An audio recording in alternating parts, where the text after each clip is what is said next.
आज मैं आपके लिए खट्टे आम की बहुत ही स्वादिष्ट खट्टी मीठी चटपटी मसालेदार चटनी की रेसिपी लेकर के आई हूँ, जिसे आप एक बार बनाएं और पूरे साल स्टोर कर सकते हैं। एक बार जरूर ट्राई करें, आपको बहुत पसंद आएगा।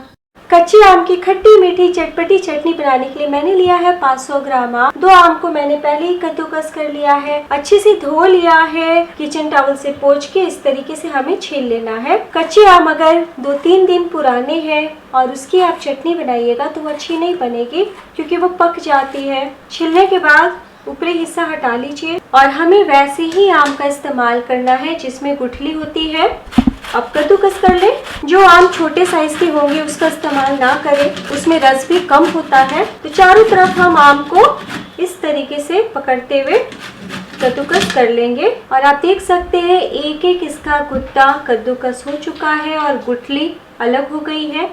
तो इसी तरीके से गुठली वाला आम का ही इस्तेमाल करें। तो देखिए कद्दूकस कर लिया है। अब हमें चूल्हे पे पकाने से पहले पैन में डाल देना है कच्चे आम। तो 500 ग्राम आम है तो गुठली छिलका अगर निकाल दे तो 400 ग्राम बचेगा। तो उस हिसाब से आपको इसमें 350 ग्राम चीनी डालना है। तो यहाँ पे मैं 2 कप चीनी डाल रही हूँ। आप थोड़े कम भी चीनी डाल सकते हैं। इस तरीके से मिला लीजिए, क्योंकि अगर चूल्हे पे चला के मिलाइएगा ना तो चीनी चिपकने लगेगी, ठीक से मिक्स नहीं होगा। और हमें एक बूंद भी पानी का इस्तेमाल नहीं करना है। जैसे हम जैम बनाते हैं या फिर मुरब्बा, बस उसी तरीके से बनाना है। और अब हम गैस पे रखते हैं और फिर से मिला लीजिए। तो जैसे मैंने चीनी डाला तो आप चीनी के बदले हाफ केजी गुड़ का इस्तेमाल कर सकते हैं। तो आप कुछ सेकंड में ही देखिएगा कि चीनी पिघलना शुरू हो गई है। इसे ढक दीजिए और 1-1 मिनट पे हम चलाएंगे। 5 मिनट हो चुका है, आप देख सकते हैं पूरी तरीके से घुल के मिक्स हो चुकी है। और अब हमें इसी तरीके से इसे लो फ्लेम पे पकने देना है, ताकि आम के अंदर अच्छे से इसका रस चला जाए। इसे ढक दीजिए, तब तक हम एक मसाला तैयार करते हैं। अब हम एक पैन में डालेंगे 1/4 चम्मच जीरा, 2 चुटकी मेथी दाना, 5 काली मिर्च, 2 चुटकी यानी 1/4 चम्मच से आधा कलौंजी, 1/4 चम्मच सौंफ, 1/4 चम्मच काली सरसों। हमें हल्का सा बस रोस्ट कर लेना है। इस तरीके से चला लें, बिल्कुल धीमी आंच रखिएगा वरना मसाले जल जाएंगे। तो दोस्तों आप इसके बदले आधा छोटी चम्मच पचफोरन का इस्तेमाल कर सकते हैं। बाजार में बहुत ही आसानी से मिलता है। इधर टोटल 15 मिनट हो चुका है और आप देख सकते हैं कलर कितना बढ़िया आया है। आम अच्छे से पक गया है और जैसे जैसे पकेगा ना ये ट्रांसपेरेंट सा हो जाएगा, बिल्कुल जेली जैसा। तो आपको पूरी तरीके से नहीं सुखाना है, वरना जब ये ठंडी होगी ना तो बहुत ही ज्यादा गाढ़ी हो जाएगी। फिर जब हम इसे स्टोर करेंगे तो और भी ज्यादा गाढ़ी हो जाएगी, फिर अच्छा नहीं लगेगा। हमें थोड़ा सा लिक्विड ही रखना है। अब डाल दीजिए आधा छोटी चम्मच ब्लैक सॉल्ट यानी काला नमक और बहुत ही थोड़ा सा रोज का नमक, 1/4 चम्मच से कम। तो यहाँ पे मैं 1/4 चम्मच सिंपल वाली तीखी लाल मिर्च पाउडर डाल रही हूँ। मिला लीजिए,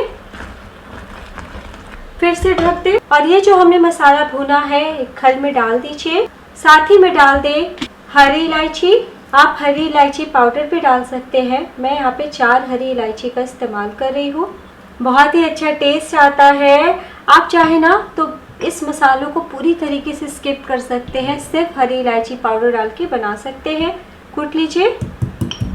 इधर पकते हुए 25 मिनट हो चुका है, इससे ज़्यादा हमें नहीं पकाना है। अब हम डाल देते हैं इसमें पीसे हुए मसाले। तो दोस्तों ध्यान देने वाली बात यह है कि आपको इस चटनी को बहुत ही पेशेंस के साथ बनाना है, बिल्कुल धीमी आंच पे, क्योंकि चीनी बहुत तेजी से गाढ़ी होती है और जैसी गाढ़ी होगी ना तो अच्छी नहीं बनेगी, फिर टेस्ट खराब हो जाएगा। तो जैसे मैंने 500 ग्राम आम का बनाना बताया है, आप सेम मेजरमेंट से 1 किलो 2 किलो का भी बना सकते हैं और मसाले और भी कम डाल सकते हैं। तो हमने मिला लिया अच्छे से, फ्लेम करते बंद। तो मैं आपको चम्मच से गिरा के दिखा देती हूँ। इतना पतला ज़रूर रखिएगा, तो इससे ज़्यादा बिल्कुल भी ना सुखाए। तो बहुत ही स्वादिष्ट चटनी बन के तैयार हुई है। तो आप देख सकते हैं कितना जूसी है।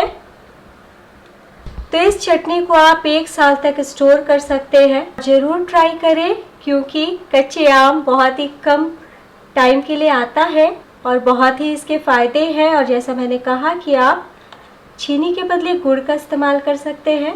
ठंडे हो जाने के बाद आप शीशे के जार में स्टोर करें। तो दोस्तों जब आधा घंटा हो गया ना ठंडा हुए, तब मैं आपको दिखा रही हूँ ताकि आप देख सके कि ठंडे होने के बाद किस तरीके का दिखेगा। तो दोस्तों जो मैंने मेजरमेंट बताया है उसी के नाप से अगर आप बनाएंगे तो 100% परफेक्ट बनेगा और इतना पसंद आएगा ना कि आप इसे बार बार बनाना पसंद करेंगे और आपकी बहुत तारीफ होगी। तो कच्चे आम की खट्टी मीठी चटपटी मसालेदार चटनी की रेसिपी पसंद आई हो तो प्लीज़ लाइक कीजिए, कमेंट कीजिए